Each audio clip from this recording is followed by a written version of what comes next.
Hi guys, எல்லாருமே எப்படி இருக்கீங்க? இன்னைக்கு நம்ம டோக்கியோ கூல் சீசன் 2 ஓடிய எபிசோட் 4 தான் பார்க்க போறோம். ஆனா அதுக்கு முன்னாடி நேத்திக்கு நான் வீடியோ போடாததுக்கு என்ன கொஞ்சம் மன்னிச்சிருங்க. ஏன்னா நேத்திக்கு ஒரு பர்சனல் வேலையா வெளியில போயிட்டேன், அதனால பண்ண முடியல. அது போக நான் 2 வீடியோ போடுறேன்னு சொல்லி டெலகிராம்ல அப்டேட் பண்ணியிருந்தேன். ஆனா அதுவுமே இன்னைக்கு வாய்ப்பு இல்லாம போயிடுச்சு. ஏன்னா நேத்திக்கு போயிட்டு வரும்போது செம்ம மழை, கொடூரமான மழை. அதில் நனைஞ்சிக்கிட்டு வந்ததும் காலையிலேருந்து செம்மையா கோல்டு பிடிச்சிக்கிச்சு. ஸோ இந்த ஆடியோவே கிட்டத்தட்ட பார்த்தீங்கன்னா நான் ஒரு 2 o'clock 3 o'clock மேலே தான் இப்போதான் உட்காந்து ரெக்கார்ட் பண்ண ஆரம்பிக்கிறேன். அதனால இதை நான் ரெக்கார்ட் பண்ணி எடிட் பண்ணி எப்போ கொடுக்க போறேனே தெரியல. அப்படி இருக்கும்போது 2 வீடியோ இன்னைக்கு போடுறது கொஞ்சம் கஷ்டம் தான். ஆனா நாளைக்கு ஏதாச்சும் என்னால் முடிஞ்சதுன்னா ட்ரை பண்றேன், இல்லைன்னா நாளைக்கும் ஒரு எபிசோட் தான். அதனால அதுக்கு மட்டும் கொஞ்சம் என்ன மன்னிச்சிருங்க, மற்றபடி வேற எதுவும் இல்லை. ஸோ எப்பயும் போல இந்த வீடியோக்குள்ள நம்ம போயிடலாம். ஆனா அதுக்கு முன்னாடி நம்ம சேனலுக்கு சப்ஸ்கிரைப் பண்ணாதவங்க சப்ஸ்கிரைப் பண்ணி பெல் ஐக்கான ஆல்ல வச்சுக்கோங்க. அது கூட சேர்த்து நம்ம சோஷியல் மீடியாவோட லிங்க் எல்லாத்தையும் யூஸ் பண்ணி நம்மள ஃபாலோ பண்ற மாதிரி இருந்தாலும் ஃபாலோ பண்ணிக்கோங்க. ஏன்னா இப்போ நீங்க பார்த்துக்கிட்டு இருக்கிறது இன்ஃபினிட்டி அனிமேஷன் சேனல். வாங்க டைம் வேஸ்ட் பண்ணாம இந்த எபிசோடுக்குள்ள போயிடலாம். ஸோ இந்த எபிசோட் ஓபன் பண்ணதும் 20th வார்டோட ஹெட்டும் வாஷுவும் உட்காந்து தனியா ஒரு மீட்டிங் போட்டு பேசிக்கிட்டு இருக்காங்க. என்னன்னா ஐகிரி ட்ரீல இருக்கிறவங்க எல்லாருமே குக்குரியா பிரிசன் அட்டாக் பண்ண போறாங்கன்ற விஷயம் இவங்களுக்கு கொஞ்சம் கொஞ்சம் ஒரு லீட் அப் மாதிரி கிடைச்சிருந்திருக்கும். அதனாலதான் இப்ப என்ன பண்றதே தெரியல. ஐகிரி டீம் ஒரு பக்கம் நம்மளுக்கு குடைச்சல் கொடுத்துட்டு இருக்காங்க, இன்னொரு பக்கம் மத்த கோல்ஸ் எல்லாம் குடைச்சல் கொடுத்துட்டு இருக்காங்க. இதுக்கு நடுவுல வேற ஐ பேட்ச் வேற ரொம்பவுமே தொல்லை பண்றான். இதுல என்ன பண்றதுன்னே தெரியலையேன்ற மாதிரி ஒரு கொஞ்சம் புலம்பவும் இந்த 20th வார்டோட ஹெட் இருக்கார் இல்லையா, இவர் தானே அம்மானுக்கு சீனியர் மாதிரி. அதனால நீங்க எதுக்கும் கவலைப்படாதீங்க சார், நீங்க இதெல்லாத்தையும் சொல்றதுக்கு முன்னாடியே நான் நிறைய விஷயங்கள் பண்ண ஆரம்பிச்சிட்டேன். ஏன்னா அம்மானுடைய அப்பாவுக்கும் ஐகிரி டீமுக்கும் ஒரு பெரிய கனெக்ஷன் இருக்குது. அதனால அவர் மூலியமா ஏதாச்சும் பண்ண முடியுமான்றதை செக் பண்றதுக்காக அம்மானா அவரை பாக்குறதுக்காக அனுப்பி இருக்கிறேன். அதனாலதான் இவர் எதுக்கும் கவலைப்படாதீங்க, நான் எல்லாத்தையும் பாத்துக்கிறேன்ற மாதிரி சொன்ன உடனே இவரும் சரி ஓகேப்பா நல்லதா நடந்தா சரிதான் அப்படின்ற மாதிரி சொல்லிட்டு கிளம்பி போக இந்த 20th வார்டோட ஹெட் சொன்ன மாதிரி இன்னொரு பக்கம் இருக்கக்கூடிய அம்மானும் அக்கீராவும் ஒரு பிரிசனுக்குள்ள போய்கிட்டு இருக்காங்க. ஆனா இங்க எதுக்கு நம்மள கூட்டிட்டு போறாங்க, என்ன நடக்க போகுதுன்னு எதுவுமே அக்கீராவுக்கு தெரியாது. அதனால நம்ம எதுக்கு இந்த குக்குரியா பிரிசனுக்கு வந்திருக்கிறோம், இங்க யாரு அப்படி உங்களுக்கு நெருக்கமானவங்க இருக்கிறாங்க, யாரை நீங்க பார்க்க போறீங்கன்னு திரும்ப திரும்ப கேள்வி கேட்டுக்கிட்டே இருந்தாலும் அம்மான் எந்த ஒரு பதிலும் சொல்லாம நிக்கிறத பார்த்துட்டு இவளுக்கே புரிஞ்சிடுச்சு. ஏன்னா இந்த இடத்துக்கு பார்க்க வந்திருக்கிறது அம்மானுடைய அப்பா இல்லையா, அதனால இவன் எதுவுமே சொல்லணும்னாலும் அக்கீராவே எல்லாத்தையுமே புரிஞ்சுக்கிட்டு கொஞ்சம் அமைதியாகும் போதே அம்மான் ஏற்கனவே நடந்த விஷயத்தை எல்லாத்தையுமே நினைச்சு பார்க்க ஆரம்பிக்கிறான். அதாவது அம்மான் தன்னுடைய அப்பா கூட சின்ன வயசுல வளர்ந்துருப்பான் இல்லையா, அந்த விஷயங்கள். ஆனா உண்மையை சொல்லணும்னா இவர் ஒன்னும் பெத்தாப்பாலாம் கிடையாது. இந்த கோயில்ல சர்ச்சில் எல்லாம் ஃபாதர்னு சொல்லுவாங்க இல்லையா, அந்த மாதிரி இருக்கிறவர் தான். இருந்தாலும் இவர் ஒரு கோல். அப்படி இருக்கும்போது நிறைய பேரை சாப்பிடணுன்றதுக்காக என்ன பண்ணுவார்னா அனாதையா இருக்கக்கூடிய பசங்களை எல்லாரையும் அடாப்ட் பண்ணி வளர்க்குற மாதிரி வளர்த்துட்டு ஒரு கட்டத்துக்கு மேல வந்ததும் அவங்களே கொண்டு சாப்பிட்டுட்டு யாரோ ஒருத்தவங்க கொண்டுட்டாங்கன்னு கேஸை முடிச்சிருவாரு. ஸோ அந்த மாதிரி தான் ஒரு நாள் அம்மா இந்த ஃபாதர் கொண்டு சாப்பிட்டுட்டு இருக்க விஷயத்த எல்லாத்தையும் பார்த்ததும் இங்க என்ன நடக்குது, ஏன் இந்த மாதிரி பண்றீங்கன்னு கேட்க, இங்க பாரு அம்மா அடுத்தது நீ தான், ஏன்னா நான் உன்னை வளர்த்தது காரணமே இதுதானே ஒரு மாதிரி ரைமிங்கா சொல்லிட்டு போக அம்மானுக்கு சின்ன வயசுல செம்ம பயமா இருக்கும். ஆனா அதுக்கப்புறம் கொஞ்ச நாள்லயே சிசிடில இருக்கிறவங்க எல்லாருமே சேர்ந்து இந்த ஃபாதரை பிடிக்கிறது மட்டும் இல்லாம அம்மான தங்களுடைய டீம்ல சேர்த்துக்கிட்டு நிறைய விஷயங்களை சொல்லி கொடுத்து இன்னைக்கு ஒரு சீனியர் இன்வெஸ்டிகேட்டராகவே மாத்திட்டாங்க. அதனாலதான் இன்னைக்கு இவன் கொஞ்சம் தைரியத்தோட தன்னுடைய அப்பாவை வந்து பார்க்கவும், அடடா பாரு யாரு நம்மள பார்க்க வந்திருக்கிறதுன்னு என்ன பிடிச்சு கொடுத்த என்னுடைய மகனே இந்த இடத்துக்கு வந்திருக்கான், அப்புறம் பார்க்கலாம் நல்லா போதா அப்படின்ற மாதிரி ஒரு விசாரிக்கவும், இங்க பாருங்க நான் ஒன்னும் உங்களுடைய பையனும் கிடையாது, இன்னைக்கு ஒன்னும் என்னுடைய அப்பாவும் கிடையாது. அதனால தேவையில்லாம என்கிட்ட இப்படி பேசிக்கிட்டு இருக்காம நான் கேட்கிற கேள்விக்கு பதில் சொல்லுங்க. ஐகிரி கிளான்ல இருக்கிற எல்லாருமே இந்த இடத்தை அட்டாக் பண்ண போறதா எங்களுக்கு ஒரு நியூஸ் கிடைச்சிருக்கு. இருந்தாலும் அவங்க எதுக்கு இந்த இடத்தை வந்து அட்டாக் பண்ணணும், அவங்கள சேர்ந்த யாருமே இந்த இடத்துல இல்ல. அப்படி இருக்கும்போது யார அவங்க காப்பாத்த போறாங்க, என்ன நடக்க போகுதுன்னு இவன் கொஞ்சம் துருவி கேள்வி கேட்க இவரும் கொஞ்சம் கூலா, ஓ அப்படியாப்பா இந்த இடத்துல அட்டாக் நடக்க போதா, எனக்கு அதெல்லாம் தெரியாதுப்பா, முடிஞ்சா நீ போய் தப்பிச்சுக்கோ. ஏன்னா அவங்க ரொம்பவுமே கொடூரமானவங்கன்னு சொல்லி வாய மூடுறதுக்குள்ள இந்த குக்குரியா பிரிசனுக்கு மேல இருக்கக்கூடிய ஒரு மிகப்பெரிய ஏர் வென்டிலேஷன் அப்படியே ஆஃப் ஆகி நிக்குது. ஏன்னா இந்த குக்குரியா பிரிசன் அண்டர் கிரவுண்ட்ல இருக்கிறதுனால இந்த இடத்துக்குள்ள வரணும்னா ஒன்னு மெயின் கேட் வழியா வரணும், அப்படி இல்லைன்னா இந்த ஏர் வென்டிலேஷன் மூலியமா தான் வரணும். அதனாலதான் ஐகிரி ட்ரீல இருக்கக்கூடிய எல்லாருமே இந்த ஏர் வென்டிலேஷன் ஆஃப் பண்ணி இது மூலியமா உள்ள ஜம்ப் பண்ணி வர இது எல்லாத்தையும் உள்ள பாதுகாப்புல இருக்கிறவங்க பார்த்துட்டு ஐயோ இவனுங்களான்னு வளைச்சு சுட ஆரம்பிக்கிறானுங்க. ஆனா எதுவுமே இவங்களுக்கு கை கொடுக்கல. ஏன்னா இப்ப ஐகிரி ட்ரீ கூட வந்து இந்த சூட்ஸ் எல்லாம் சேர்ந்துட்டாங்க இல்லையா, அதாவது நம்ம மாஸ்க் மேனுடைய டீம் இவங்க கூட சேர்ந்துட்டாங்க இல்லையா,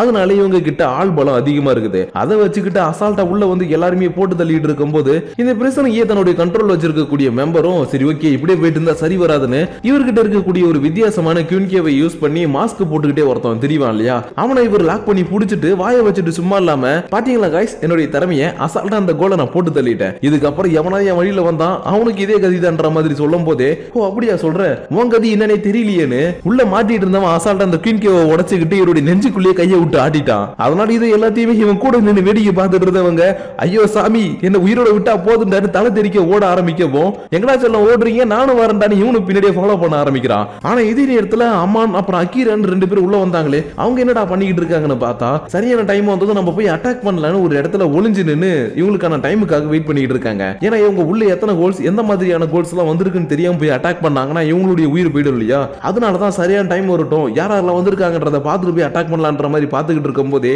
ஐகிரி ட்ரீயோடைய ஒரு டீமை வழி நடத்திக்கிட்டு இருக்கக்கூடிய நம்ம ஐபேச்சை இவன் பார்த்துடுறான். அதாவது நம்ம காணிக்கேவை இவன் பார்த்துட்டான். அதனால இந்த ஐபேச் இந்த இடத்துக்கு வந்திருக்கானா, இவன் என்ன பண்ண போறான் அப்படின்ற மாதிரி இவன் பார்த்துக்கிட்டு இருக்கும் போதே இன்னொரு பக்கம் அந்த மெயின் ஆபீஸ்ல இருக்கிறவங்க எல்லாரும் வெளியில இருக்கக்கூடிய சிசிஜி மெம்பர்ஸ்க்கு இன்ஃபார்ம் பண்ணிடுறாங்க.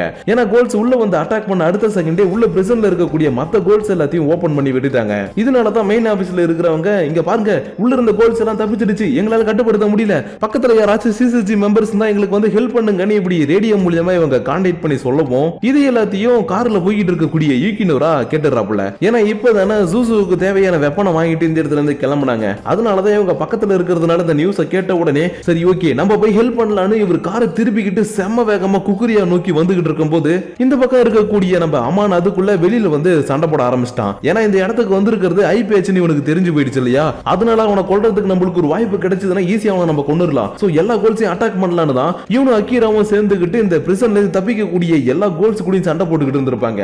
ஆனா அதுக்குள்ள இந்த இடத்துக்கு ஐகிரி கிளான்ல இருக்கவங்களும் வர ஆரம்பிக்கவும் சரி ஓகே ரெண்டு சைடுல இருந்து வந்துட்டாங்கன்னா நம்மள சுத்து போட்டுருவாங்க. அதனால இங்க இருந்து நம்ம தப்பிச்சு இன்னொரு இடத்துல போய் அட்டாக் பண்ணலான்னு இவங்க இருக்கக்கூடிய ஃப்ளோர்ல இருந்து ஜம்ப் பண்ணி கீழே இருக்கக்கூடிய ஃப்ளோருக்கு வந்திருப்பாங்க. இருந்தாலும் கருப்பு விடாத கருப்புன்ற மாதிரி இவங்க பின்னாடியே ஒருத்தன் ஃபாலோ பண்ணி வந்துட்டான். அதாவது நம்ம மாஸ்க் மேனுடைய வலது கை இருக்காப்பு இல்லையா, அவன் தான் இந்த இடத்துக்கு வந்துட்டான். அது மட்டும் இல்லாம இவன் அக்கீராவை பார்த்ததும் ஒரு மாதிரி வில்லத்தனமா வேற சிரிக்க ஆரம்பிக்கிறான். ஏன்னா இவனை பிடிச்சி இந்த பிரிசனுக்குள்ள அடைக்கிறதுக்கு ட்ரை பண்ணதே இந்த அக்கீரா தான். அதனாலதான் இவளை பார்த்ததும் கண்ணே நம்ம கணக்க தீர்த்துடலாமான்னு இவன் மட்டும் தனியா வந்து அசால்ட்டா இவ கூட சண்டை போட்டு ஒரு கட்டத்துல இவளை கொல்ற நிலைமை கிட்ட வந்துட்டான். ஆனா அதுக்குள்ள இவனுடைய உடம்புக்குள்ள ஒரு குயின் கே பாயுது. என்னடா அந்த அக்கீரா கிட்ட இருக்கக்கூடிய குயின் கேல ஒரு பக்கத்துல அட்டாக் பண்றதுக்கான ஒரு வெப்பன் மட்டும் இல்ல, இன்னொரு சைடுல இருந்து அட்டாக் பண்றதுக்கான ஒரு வெப்பன் இருந்திருக்குது. அதனாலதான் அந்த குயின் கே வச்சு அட்டாக் பண்ணிட்டு எட்டி ஒரு உத விட்டதுக்கு அப்புறம் ஒரு கேஸ் எடுத்து இவங்க கிட்ட போடுறா. ஆனா இந்த கேஸ் என்னன்னு அம்மானுக்கு தெரியல. அதனால என்னப்பா இதுன்னு கேட்கும் போதே இந்த பயவுளியோடைய குயின் கே எல்லாமே அப்படியே மண்ணு மாதிரி உடஞ்சு கீழே விழ ஆரம்பிக்குது. ஏன்னா அம்மான் தன்னுடைய அப்பாவை பார்த்து பேச போன நேரத்துல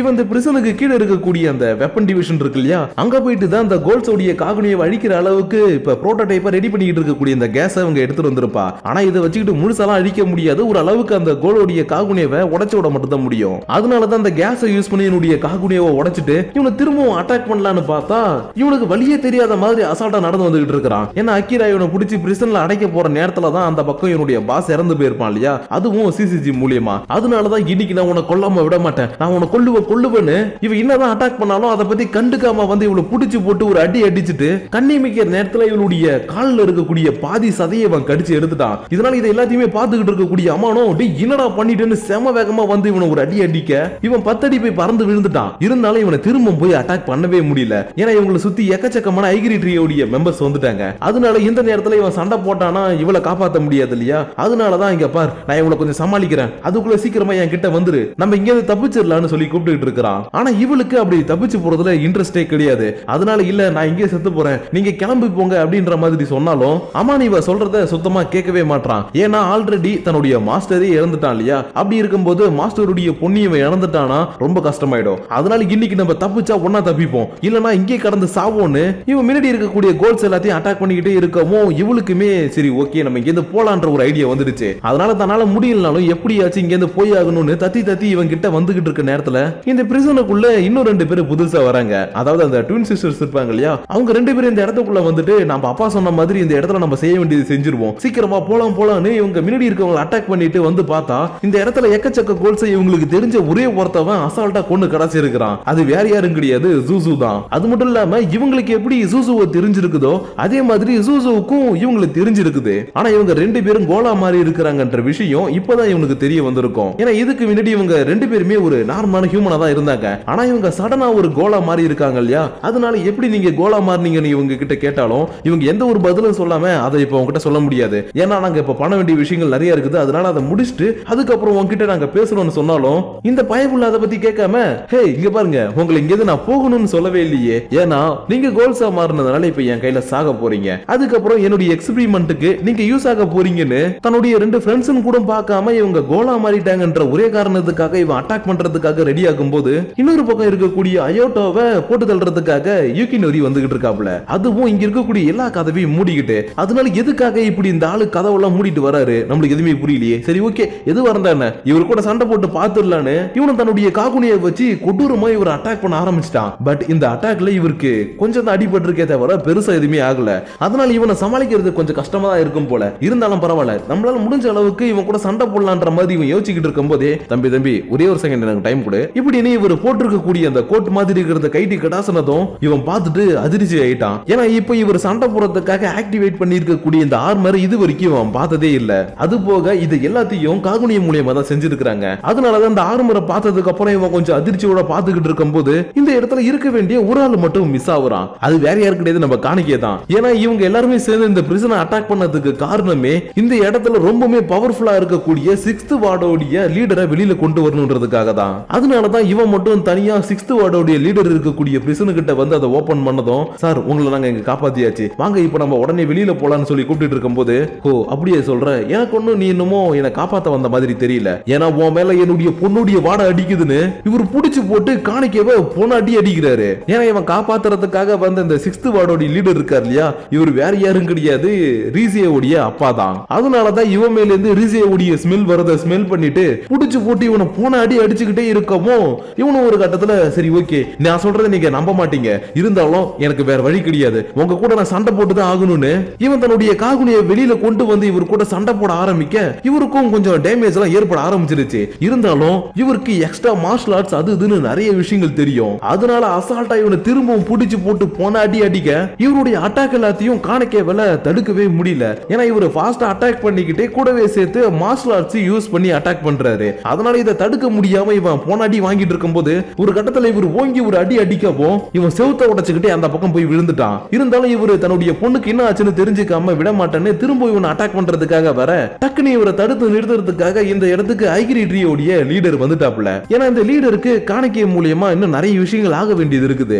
அதனால இவன் அசால்ட்டா இவர் கொண்டுட்டாருன்னா அதுக்கப்புறம் எதுவுமே பண்ண முடியாது இல்லையா. அதனாலதான் இப்படி குறுக்க வந்ததும் உங்களுடைய பொண்ணை பத்தி தெரிஞ்சுக்கணும்னா அவங்க கிட்ட கேட்கறத விட என்கிட்ட தான் நீங்க நிறைய கேட்கணும். ஏன்னா அவளை பத்தி எனக்கு நிறைய தெரியும்னு அந்த ரைட் ஹேண்டை எப்படி இவ மைண்ட் வாஷ் பண்ணி வச்சிருக்காளோ அதே மாதிரி தான் இவர்கிட்ட சில விஷயங்களை சொல்லி மைண்ட் வாஷ் பண்ணதுக்கு அப்புறம் இந்த இடத்துல இருந்து இவ கூட்டிட்டு போக உள்ள ஒருத்தமா அழுவுற மாதிரி சத்தம் கேக்குது. ஏன்னா ரீசேயோடைய அப்பா காணிக்கையை அடிச்சு தூக்கி உள்ள கிடச்சிட்டாரு இல்லையா. அதனால உள்ள போய் மயக்க நிலைமையில கடந்த காணிக்கையை கண்ணு முடிச்சதுக்கு அப்புறம் நான் ஏன் இவ்வளவு வீக்கா இருக்கிறேன் இப்படிதான் இருந்தா நான் எப்படி மத்தவங்களை காப்பாத்துறது நான் நினைச்சதை எப்படி நான் செய்யறது அதனால எப்படியாச்சும் நான் ஸ்ட்ராங்கா மாறணும். இப்ப எனக்கு வேற வழி இல்ல நான் எப்படியாச்சும் ஸ்ட்ராங்கா மாறணும். எனக்குள்ள இருக்கக்கூடிய எல்லா பவரையும் நான் உணர்ந்தாகணும். எனக்குள்ள இருக்கக்கூடிய பவர் எல்லாம் வெளியில வரட்டும்னு ஒரு மாதிரி புலம்பவும் இவனுடைய உடம்புல சில சேஞ்சஸ் எல்லாம் நடக்குது. ஏன்னா ஒரு கோல் எத்தனை பேரை சாப்பிடுதோ அதுக்கேத்த மாதிரி அதோடைய பவர் அதிகமாகும் இல்லையா. அதே மாதிரி தான் நம்ம காணிக்கவும் ஆல்ரெடி 2 பேரை சாப்பிட்டு இருக்கான் இல்லையா. அதாவது ரீசேவை தெரியாதனமா தன்னுடைய உடம்புக்குள்ள சுமந்துகிட்டு இருக்கான். அது போக இவன் மாஸ்க் மேனி சாப்பிட்டு இருக்கான். அதனாலதான் இவன் ஸ்ட்ராங்கா மாறணும் யோசிக்கும் போது இவனுக்குள்ள இருக்கக்கூடிய 2 பேருடைய பவரும் கம்பைன் ஆகி இவனுடைய முகத்துல ஒரு காகுஜாவை ஃபார்ம் பண்ணதும் இவன் ஒரு வெறி பிடிச்ச கோலா மாற அப்படியே இந்த இடத்துல இந்த எபிசோட முடிக்கிறாங்க. சோ गाइस இன்னைக்கு நம்ம பார்த்த இந்த எபிசோட் உங்களுக்கு பிடிச்சிருக்குமான்னு எனக்கு தெரியல. ஏன்னா இந்த எபிசோட்ல நம்ம எதிர்பார்த்த மாதிரி காணிக்கை சண்டை போடுறத காட்டுறதுக்கு பதிலா மத்தவங்க எல்லாரும் சண்டை போடுறதையே காட்டிக்கிட்டு இருந்தாங்க. இருந்தாலும் அதெல்லாம் பத்தி கவலைப்படாதீங்க. நாளைக்கு வரப்போற எபிசோட்ல நம்ம காணிக்கை ஒரு மான்ஸ்டர் லெவலுக்கு சண்டை போடுவான். ஏன்னா காணிக்கை தனக்குள்ள இருக்கக்கூடிய காகுஜாவை வெளியில கொண்டு வந்ததுனால இப்ப இவனுக்கு என்ன நடக்குதுன்னு சுத்தமா தெரியாது. அந்த அளவுக்கு ஒரு வெறி பிடிச்ச ஒரு கோலாவே மாறி இருப்பான். சோ அதனால நெக்ஸ்ட் எபிசோட்ல கண்டிப்பா காணிக்கை ஓடிய அந்த ஒரு வெறித்தனமான ஒரு டிரான்ஸ்ஃபர்மேஷனை நம்ம பார்ப்போம். அதனால அந்த எபிசோடுக்காக எனக்காக கொஞ்சம் வெயிட் பண்ணுங்க. நான் முடிஞ்ச அளவுக்கு இந்த வீடியோ முடிச்சுட்டு என்னால ரெக்கார்ட் பண்ண முடிஞ்சதுன்னா ரெக்கார்ட் பண்ணி இன்னைக்கே போட்டுடுறேன். அப்படி இல்லைன்னா நாளைக்கு தான் போட முடியும். ஏன்னா நான் ஆல்ரெடி சொல்லியிருக்கிறேன் எனக்கு கொஞ்சம் கோல்டுன்னு. அதனால நான் முடிஞ்ச அளவுக்கு நான் ட்ரை பண்றேன். அதே மாதிரி நீங்களும் நம்மளுடைய இந்த வீடியோவை உங்களுடைய ஃப்ரெண்ட்ஸ் அண்ட் ஃபேமிலிக்கு ஷேர் பண்ணி விட்டு இந்த மாதிரி ஒரு சேனல் இருக்கு உனக்கு பிடிச்சிருந்தா பாருப்பான்னு கொஞ்சம் சஜஸ்ட் பண்ணி விடுங்க. ஏன்னா இப்ப ரீசெண்ட் டேஸாவே சப்ஸ்கிரைப் பண்ணி இருக்கக்கூடிய நம்ம ஃபேமிலியில இருக்கக்கூடிய நிறைய பேர் நம்ம வீடியோ பாக்குறது கிடையாது. அதனால முடிஞ்ச அளவுக்கு ஷேர் பண்ணி விடுங்க. அப்படி இல்ல என்னால அதெல்லாம் பண்ண முடியாதுன்னா இந்த வீடியோ பத்தின உங்களுடைய பர்சனல் தாட்ஸ் அண்ட் வியூஸ் ஆச்சும் மறக்காம கீழே கமெண்ட் பண்ணுங்க. ஏன்னா அது மூலியமா தான் நான் நிறைய விஷயங்களை தெரிஞ்சுக்கிட்டு அடுத்த வீடியோல ஏதாவது இம்ப்ரூவ்மெண்ட் கொடுக்க முடியும். அதனால நீங்க பண்ணக்கூடிய அந்த கமெண்ட்ஸ் மூலியமா சில சேஞ்சஸோட உங்களை நான் நெக்ஸ்ட் வீடியோவோட வந்து பாக்குற வரைக்கும் உங்களிடமிருந்து விடைபெறுவது உங்கள் நான்.